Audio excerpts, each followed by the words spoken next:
mga naghahanap ng trabaho, todo kilatis ang inaabot ng mga aplikante sa kumpanyang gustong pasukan. Lalo na dapat sa pagpili ng kandidatong magiging leader nating mga Pilipino. Dapat kilatisi silang mabuti ng bawat botante.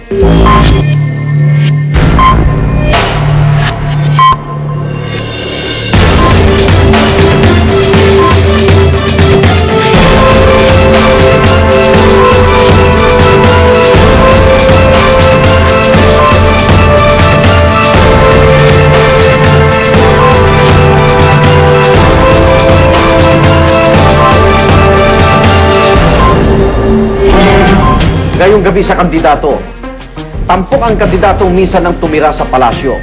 Pero dahil sa aligasyon ng katiwalian, napatalsik siya sa pwesto. Ngayon, ilulukluk pa kaya siya ng tao? Magandang gabi, ako naman Arnold Clavio. Kilalanin at kilatisin natin ang kandidatong si dating Pangulong Joseph Erap Estrada. Ang agilang tumatagit sa mga nangati. Parang pelikulang buhay ni Joseph Erap Ejercito Estrada. Nagumpisang extra sa mundo ng politika nang tumakbong mayor sa San Juan. Supporting role ang ginampan ng papel ng maging vice-presidente kay dating Pangulong Fidel Ramos.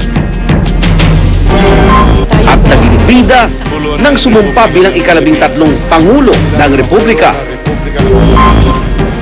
Pero may mga kontrabidang issue rin gaya ng aligasyon ng katiwalian na kalaunay naging mitya ng pagbaba niya sa kapangyarihan. Nahatulan, nakulong, napalaya. Sa huling yugto ng ating buhay, wala na po kong hinihiling o hihilingin pa sa ating Panginoon at sa inyo lahat. Kung hindi, masaksihan ko ang katuparan, ang pangarap ng mga mahihirap ng masang Pilipino. Kampiyon ng masa para sa kanyang mga tagahanga. Ito ang imahe ni Joseph Ejercito Estrada. Parang pelikula na ang naging buhay niya. Ngayon isang comeback sa politika ang binabalak niya. Papayagan kaya siya ng mga botanteng mag-take two bilang Pangulo ng bansa?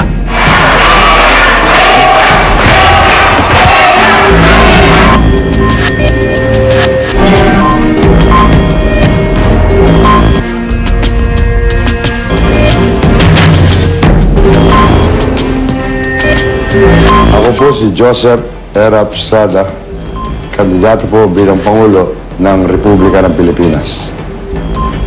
Magandang gabi po, dating Pangulo Estrada. Makakasama po rin natin si Malu Mangahas ng Philippine Center for Investigative Journalism. At Howie Severino po, isa sa mga haligan ng GMA News and Public Affairs at editor-in-chief ng GMAnews.tv. Magkakaroon po tayo ng tatlong set of questions para sa panayam ito. Sa unang set, easy questions. Dito po ay mga tanong na may kaugnayan sa inyong personalidad. Bibigyan namin kayo ng 30 segundo bawat tanong. May limit pala. Okay po. Sa mga bayani po natin, sino yung tinitingala nyo at parang gusto nyo sundan yung yapak? Walang iba kung hindi si Andres Bonifacio. Sapagkat may kahawig kami dahil sa pareho kaming college dropout. At siya talagang bayani ng masa. Mr. President, magkahalo pong lungkot at saya ang naging buhay ninyo. Pero kung matatanong kayo, ano yung pinakamasayang naganap sa inyong buhay? Saan, kailan at ano yung dahilan? Ang pinakamasayang sa buhay ko, siyempre, unang-una, nung ako unang nalagay sa Hall of Fame, 5 times Best Actor Award. Maraming beses ang masaya. Tapos nung ako'y kumandidatong mayor sa bayan ng San Juan, pinagtatawanan ako, nobody gave me a chance to win. Artista lang yan, walang alam yan. Tapos nung kumandidato akong senador, at the height of President Cory's popularity, dalawa lang kami nanalong senador. Yun, masaya na naman ako. Then, of course, nung kumandidato kong Vice President, as I've said, college dropout lang ako. Ang kalaban ko former Chief Justice of the Supreme Court. nanalo rin ako.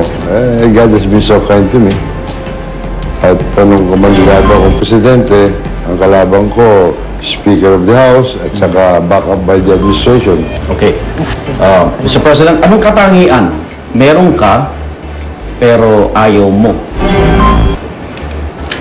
Well, meron akong katangian, pero ang ayaw ko, I'm always misunderstood.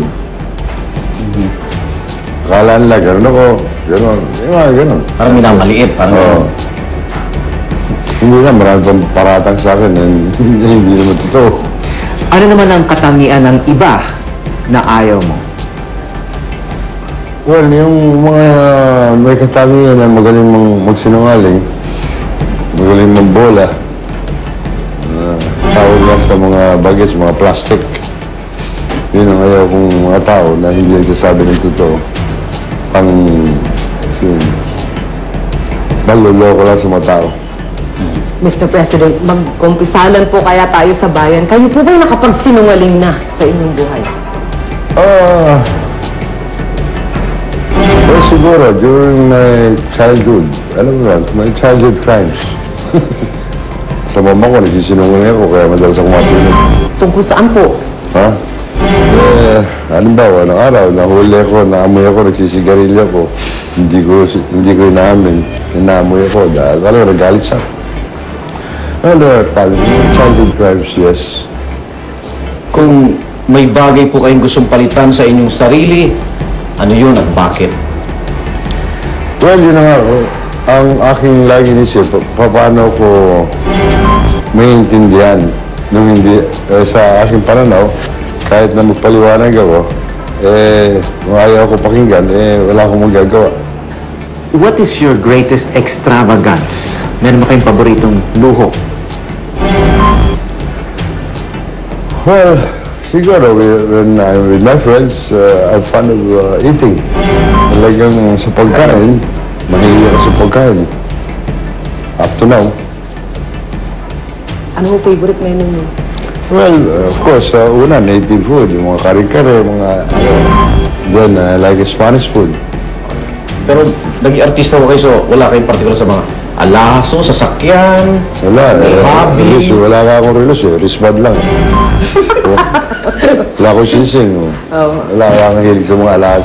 Pabango. Yeah, babango. Yun, At saka sasakyan, nung araw, artista ako, hilig ako sa sasakyan talaga. Mr. President, kung kayo ho'y tatanungin, isang bagay na pinakamahalagang nagawa nyo na para sa bayan, ano po yun?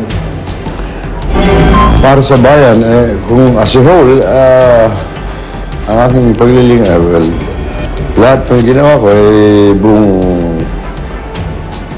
galing sa puso at damdamin ng aking ginawa na pag ako nag-desisyon na itong nakakabuti sa nakakarami, walang makakapigil sa akin.